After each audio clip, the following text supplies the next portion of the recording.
Sub register కార్యాలయాల్లో అవినీతి అక్రమాలపై ప్రజల నుంచి వెల్లువెత్తుతున్న ఫిర్యాదుల నేపథ్యంలో ఏసీబీ రంగంలోకి దిగింది. రాష్ట్ర వ్యాప్తంగా కీలకమైన 12 రిజిస్టర్ కార్యాలయాలపై మెరుపు దాడులు నిర్వహించింది. విజయనగరం నుంచి చిత్తూరు వరకు పలు జిల్లాల్లో చేపట్టిన ఈ ఆకస్మిక సోదాల్లో లెక్కలు చూపని భారీ నగదుతో పాటు రిజిస్ట్రేషన్ల ప్రక్రియ అనేక అక్రమాల రికార్డులను తేడాలు గుర్తించారు. అధికారులు ఈ డాక్యుమెంట్స్ ఏవైతే చూశారో వాటిని కొత్త మంది డాక్యుమెంట్లు కూడా పరారైనట్లుగా తెలుస్తోంది. నెల్లూరు స్టోన్ హౌస్ పేట సబ్ రిజిస్టర్ కార్యాలయానికి తలుపులు వేసి రికార్డులు పరిశీలించారు. అనంతరం పలు కీలక ఫైళ్లు స్వాధీనం చేసుకున్నారు. సోదాల్లో 60,000 నగదును సీజ్ చేసినట్లు అధికారులు వెల్లడించారు. అనాధికారికంగా ప్రైవేట్ వ్యక్తులు పనిచేస్తున్నట్లు కూడా గుర్తించారు. దీనిపై మరింత సమాచారం నెల్లూరు నుంచి స్పెషల్ కరెస్పాండెంట్ నాగ్తేజ్ అందిస్తారు. గుడ్ మార్నింగ్ నాగ్తేజ్, చెప్పండి. థ్యాంక్ యూ గగన. ఏదైతే కూడా రాష్ట్ర వ్యాప్తంగా ఏసీబీ అధికారుల సోదాలు కలకలం రేపాయని చెప్పుకోవచ్చు. ప్రధానంగా ఇటు నెల్లూరు జిల్లాలో వస్తున్నటువంటి అవినీతి ఆరోపణలపై ఇటీవల కాలంలో నెల్లూరు రూరల్ ఎమ్మెల్యే కోటమిరెడ్డి సీతారెడ్డి దృష్టికి కూడా కొంతమంది బాధితులు తీసుకెళ్లిన నేపథ్యంలో ఆయన ఇటీవల కాలంలో సంబంధిత అధికారులను కూడా కూర్చోబెట్టి మాట్లాడే ప్రయత్నం చేశారు. ఈ నేపథ్యంలో పూర్తి స్థాయిలో అవినీతి శాఖ ఆరోపణలు ఎదుర్కొనే తరుణంలో కూడా అవినీతి శాఖ పూర్తి స్థాయిలో ఒక స్పెషల్ డ్రైవ్ చేసిందని చెప్పుకోవచ్చు.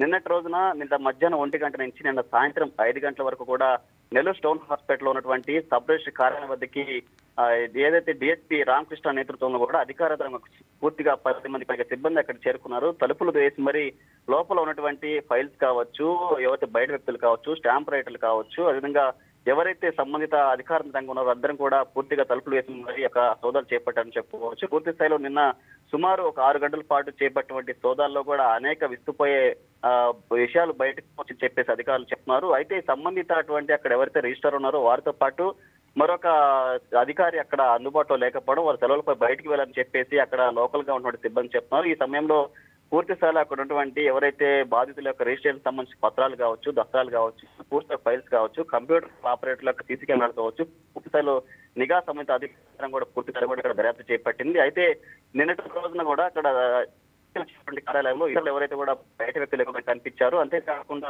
వారితో పాటు డేటా ఎంట్రీ ఆపరేటర్లు, అసిస్టెంట్ డాక్యుమెంట్ రైటర్లు కూడా వారు ప్రశ్నించిన పరిస్థితులు ఉన్నాయి. అయితే ఈ యొక్క అవినీతి శాఖ సంబంధించిన అధికారుల రాకతో వారికి ముందస్తు సమాచారం అయి ఉండొచ్చు, లేదా ఆ వాహనాలు రాకడంతో కొంతమంది బయట వ్యక్తులు అక్కడి నుంచి పరారైన పరిస్థితులు కూడా ఉన్నట్లు అధికారులు చెప్తున్నారు. పూర్తి స్థాయిలో ఈ రోజు జిల్లా వ్యాప్తంగా కూడా మిగిలిన సబ్ రిజిస్టర్ కార్యాలయంలో కూడా బయట వ్యక్తులు రాని పరిస్థితి కనిపిస్తా ఉంది. కొంతమంది సబ్ రిజిస్టర్లు కేవలం ఆ యొక్క సోదాలు తమ కార్యాలయం కూడా నిర్వహిస్తారనే అంశాలపై కూడా కొంతమంది సెలవులపై బయటకు వెళ్ళినటువంటి పరిస్థితి కనిపిస్తున్నాయి. ప్రధానంగా అవినీతి ఆరోపణలు ఎదుర్కొన్నటువంటి సబ్ రిజిస్టర్ ఏదైతే స్టోన్ హాస్పిటల్ ఉన్నటువంటి యొక్క సబ్ రిజిస్టర్ కార్యాలయంలో నేడు కూడా అధికారులు తనిఖీ నిర్వహిస్తున్నారు. నిన్నటి రోజున సుమారు బయట వ్యక్తులు కావచ్చు, అక్కడ లోపల ఉన్న సిబ్బంది యొక్క కొంత నగదు మేరకు సీజ్ చేసినట్లు అధికారులు తెలియజేస్తున్నారు. పూర్తి స్థాయిగా ఈ రోజు కూడా మరింత లోతైన దర్యాప్తు చేసిన అనంతరం మీడియాకి మరిన్ని విషయాలు వెల్లడించే పరిస్థితి కనిపిస్తోంది. ప్రధానంగా ఇప్పటికి కూడా అక్కడ ఏదైతే సబ్ రిజిస్టర్లో ఉన్నటువంటి ఉన్నత స్థాయి అధికారులు ఇంకా సెలవుపై రాలేదు. వారిని పూర్తి స్థాయిలో తిరిగి వచ్చిన తర్వాత ఎవరైతే అవినీతి ఆరోపణలు ఎదుర్కొంటున్నారో వారిని కూడా క్షుణ్ణంగా దర్యాప్తు చేసిన అనంతరం వారి నుంచి మరింత విషయాలు కూడా మీడియాకి వెల్లడించే పరిస్థితి కనిపిస్తుంది. గగన,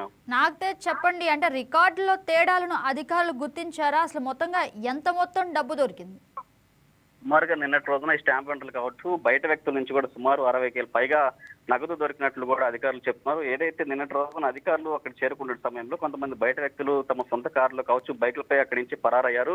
మిగిలినటువంటి సిబ్బంది ఎవరైతే ఉన్నారో వారిని లోటస్ ఏదైతే క్షుణ్ణంగా వారి యొక్క ఉన్నటువంటి ఫైల్స్ కావచ్చు, వారి యొక్క సీసీ కెమెరాలో ఉన్నటువంటి ఎవరైతే బయట వ్యక్తులు వస్తున్నారో, ఎంతమంది సిబ్బంది అక్కడ పనిచేస్తున్నారు, అంతేకాకుండా అక్కడ సంబంధిత ఫైల్పై వీళ్ళు ఎలాంటి వర్క్ చేస్తున్న అంశంపై కూడా పూర్తిగా కదలికలంతా కూడా వారు ఏదైతే అధికారంతరం కూడా పూర్తి స్థాయిలో తనిఖీలు చేస్తామని చెప్పుకోవచ్చు. ప్రధానంగా స్టోన్ హౌస్పేటలో మాత్రం పైసా లేని పనులు కాలేదని చెప్పేసి ఇప్పటికే ఎంతమంది బాధితులు మీడియాను కోరుకున్న పరిస్థితి, అదేవిధంగా సోషల్ మీడియా వ్యాప్తంగా కూడా బాధితులు ఎంతమంది కూడా ఫిర్యాదు చేస్తున్న నేపథ్యంలో పూర్తి స్థాయిలో ఆ యొక్క ఏదైతే ఏసీబీ సోదాలు జరుగుతున్నాయి.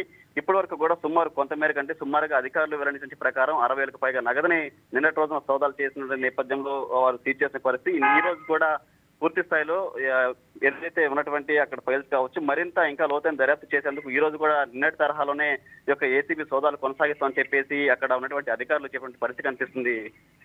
నాగ్తేజ్, అదే విధంగా అసలు అవినీతి సిబ్బందిపై ఎలాంటి చట్టపరమైన చర్యలు తీసుకునే అవకాశం ఉంది? ప్రధానంగా ఇప్పుడు నెల్లూరు నగరంలో ఉన్నటువంటి కొంతమంది అవినీతి ఆరోపణలు ఎదుర్కొన్నటువంటి అధికారులు మాత్రం పూర్తి స్థాయిలో గత కొద్ది రోజుల క్రితం కూడా అవినీతి ఆరోపణలు ఎదుర్కొంటున్నారు. వారిపై ఇప్పటి వరకు కూడా ఏదైతే ఇటు ఏసీబీ వచ్చిన నేపథ్యంలో కొంతమంది సెలవుపై బయటకు వెళ్లారు, మరికొంతమంది మాత్రం లీవ్ లో ఉన్నట్లు చెప్తున్నారు. కానీ వారందరూ కూడా కేవలం ఏసీబీ అధికారులు ముందస్తుగా ఇక్కడికి సోదాలు నిర్వహించేందుకు వస్తారనేటువంటి తరుణంలోనే వీరందరూ సెలవుపై బయటికి వెళ్లారని చెప్పేసి ఇక్కడ ఉన్నటువంటి సంబంధిత బాధితులు చెప్తున్న పరిస్థితి కనిపిస్తా ఉంది. వారిపై కఠిన చర్యలు ఏదైతే ఇప్పటి వరకు వారిపై ఎలాంటి ఆరోపణలు ఉన్నాయి, పబ్లిక్ ఎలాంటి ఫిర్యాదులు చేశారు, వారు డబ్బు లేనిది అక్కడ ఫైలు ముందుకు కదలసేటువంటిది ప్రధానంగా అక్కడ ఎదుర్కొంటున్నటువంటి ఆరోపణలు. ఈ నేపథ్యంలో ఎలాంటి పని అక్కడ కావాలని కానీ ప్రధానంగా బినామీలు కావచ్చు, ఏదైతే డాక్యుమెంట్లు, ఎవరైతే ఈ స్టాంప్ వెంటర్లకు సంబంధించిన బయట వ్యక్తులందరూ కూడా ఎక్కువ మొత్తంలో అక్కడ పనిచేస్తున్నారు. వీరందరూ ఏదైతే బాధితులు వస్తున్నారో వారి వద్ద మేము పని చేపిస్తామంటూ బినామీలుగా వ్యవహరిస్తూ వారి వద్ద డబ్బులు వసూలు చేసి ఉన్నత స్థాయి పై అధికారులు కూడా వీరు కట్టబెట్టడంతో పూర్తిగా అక్కడంతా కూడా మనీ లేకుండా ఎలాంటి పని కూడా జరగటటువంటిది ప్రధానంగా ఆరోపణ. దీనిపై పూర్తి స్థాయిలో ఏసీబీ అధికారులు ఒక నివేదికను రెడీ చేసి ఉన్నత స్థాయి ప్రభుత్వం తీసుకెళ్లిన అనంతరం వారిపై చర్యలు తీసుకునేటువంటి పరిస్థితి కనిపిస్తుంది. Thank you for the update Nagatej.